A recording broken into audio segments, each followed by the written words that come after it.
year 2020 marks the 400th anniversary of the remarkable voyage of the Mayflower.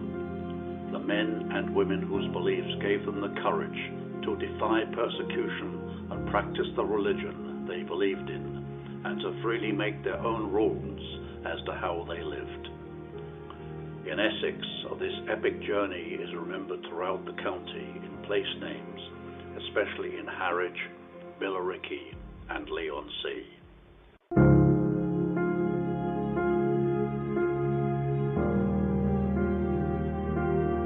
The Pilgrims fled persecution for a new world life. Intolerance in England under King James was rife.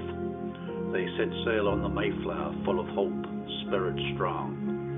Unknown perils lay ahead, and the voyage would be long. Where the ship was built remains a mystery. Harwich, Blackwall, Leigh-on-Sea, all feature in its history.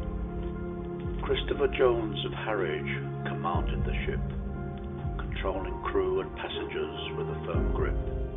Christopher Martin of Billericay headed one Essex group, wife Marie and two servants forming their little troop. From Essex and London, families took their places, and the Mayflower sailed for Plymouth with just a few spaces. Martin was charged with organising victuals and supplies. His family resigned to severing all their Essex ties.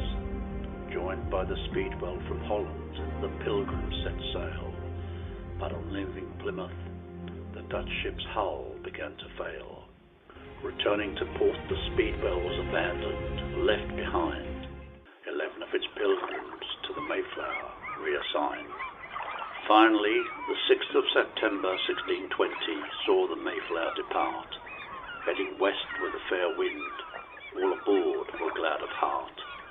At the start of this epic voyage, the pilgrims numbered 102. They carried common religious beliefs and a shared point of view. Far from England, a baby, Oceanus Hopkins, was born in a gale. The pilgrims believed this a sign that good fortune would prevail. Sadly, as the Mayflower rode the waves, the passage was marred by the death of William Button, a servant. A blow felt very hard. After 2,750 nautical miles and 66 days at sea, land came into sight, and all the passengers prayed and gave thanks in delight.